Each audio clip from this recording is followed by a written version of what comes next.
পোন প্ৰথমবাৰৰ বাবে হেনছোৱা যুৱ সমাজৰ বিশেষ আয়োজন। অগণন লোকে লোকাৰণ্য পবিত্ৰ মিলাদস্থলীত মুৰ্দাসকলৰ ৰুহৰ মাগফিৰাতৰ বাবে আয়োজন এই দুৱাৰ। হেনছোৱা যুৱ সমাজৰ সৌজন্যত পবিত্ৰ মিলাদুন নবী উদুৱাৰ আয়োজন। আজি লখিমপুৰ চহৰৰ পৰা মাত্ৰ কেই কিলোমিটাৰ নিলগত অৱস্থিত হেনছোৱা গাঁৱত আয়োজন কৰা হৈছে এক জলচাহৰ। এই অনুষ্ঠানৰ আৰম্ভণিত অৰ্থাৎ শনিবাৰে সমূহীয়া তৌবাহ কৰা হয় সকলো ৰাইজে। তাৰ পিছত মুৰ্দাসকলৰ বাবে সমূহীয়া জিয়াৰত কৰা হয়। হেনছোৱা যুৱ সমাজৰ আয়োজিত মিলাদুন নবী উদুৱাত বিশিষ্ট অতিথি হিচাপে উপস্থিত থাকে আলহাজ মৌলানা আইনান জুবেইৰী চাহাব। এই দুৱাত নিৰ্দিষ্ট বক্তা হিচাপে উপস্থিত থাকে ডিগবৈ জামে মছজিদৰ প্ৰেছ ইমাম হজৰত মৌলানা আখতাৰুল কাদেৰী চাহাব। উল্লেখ্য যে এই দুৱাৰ অনুষ্ঠানত স্থানীয় বহু উলামাসকলে বয়ান ৰাখে। দিনৰ 12:15 আখেৰ দুৱা হয় এই দুৱাও মিলাদুন নবীৰ। ৰাইজৰ বহু কষ্ট ধন মনোবলৰ প্ৰচেষ্টাত আজিৰ এই মিলাদুন নবী উদুৱাৰ আয়োজন কৰা হয়।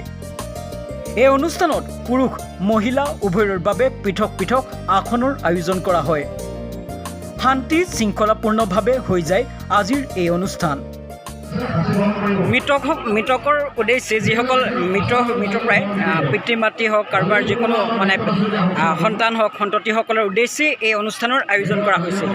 আমাৰ প্ৰথম উদ্দেশ্য সেইটোৱেই যে যিসকল মৃতক আমাৰ এই সমাজৰ আছে, আমাৰ সমাজত যিসকল আমাৰ কাৰোবাৰ পিতৃহাৰা হৈছে, কোনোবা মাতৃহাৰা হৈছে, কোনোবা পত্নীহাৰা বা পুত্ৰহাৰা হৈছে, গতিকে পৃথিৱীৰ পৰা তেওঁলোক গুচি গৈছে। গতিকে এই আত্মাৰ সদ্গতিৰ অৰ্থে আমি আল্লাহৰ ওচৰত ঈশ্বৰৰ ওচৰত আমি প্ৰাৰ্থনা জনাইছোঁ যাতে আমাৰ এই অঞ্চলৰ যিমানবিলাক পৃথিৱীৰ পৰা গুচি গৈছে তেওঁলোকে আত্মাই সদ্গতি লাভ কৰক।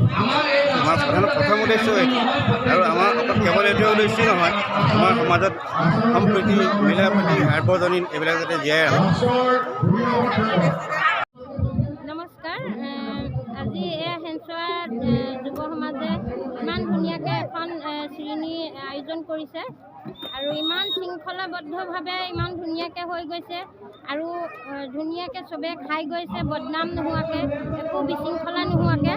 আৰু অলপমান আছে মহিলাৰ তদাৰক হিচাপে দেখা গৈছে যে আপোনাৰ ওচৰত এটা মহিলাৰ তদাৰক হিচাপে আছে। শান্তিপূৰ্ণভাৱে গোটেই কাম হৈ গৈছে, সম্পূৰ্ণ ধুনীয়াকৈ হৈ গৈছে, একো বিশৃংখলা হোৱা নাই এতিয়ালৈকে। আৰু অলপমান আছে, সেইখিনি হৈ গ'ল আমি শুক্ৰিয়া আলহামদুলিল্লাহ।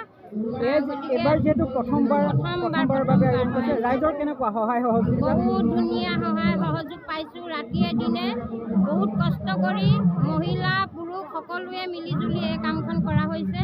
দোৱা কৰিব আগলৈ যাতে সকলোৱে এনেকৈ কাম কৰিব পাৰে। ৰান্ধনীয়ে ক'ব যে ইয়াত কিমান মানুহৰ আয়োজন কৰা হৈছে? 5,000 মানুহৰ আয়োজন। খোৱা বোৱা হৈ গৈছে, বনোৱা সিজোৱা প্ৰায়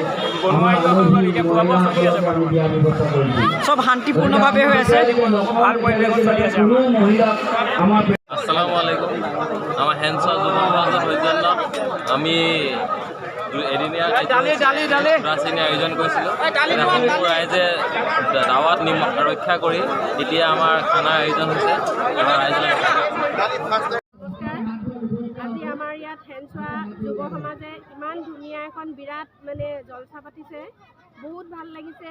বহুতো মানুহৰ সমাগম হৈছে আৰু পুৰুষ মহিলা যিখিনিয়ে ওতঃপ্ৰোতভাৱে আজি সপ্তাহ ধৰি কাম কৰি আছে।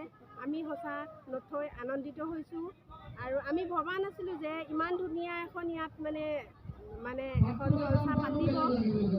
আমি কি ক'ম, আল্লাই আমাক যাতে এনেকুৱা আৰু ভাল দোৱা দিয়ক, আমি ইয়াতকৈও আৰু ডাঙৰ জলচা পাতিম বুলি আমি আগ্ৰহী হ'ব পাৰোঁ। আৰু সকলো পুৰুষ মহিলা ইয়াত উভয়ে সমানে কাম কৰিছে।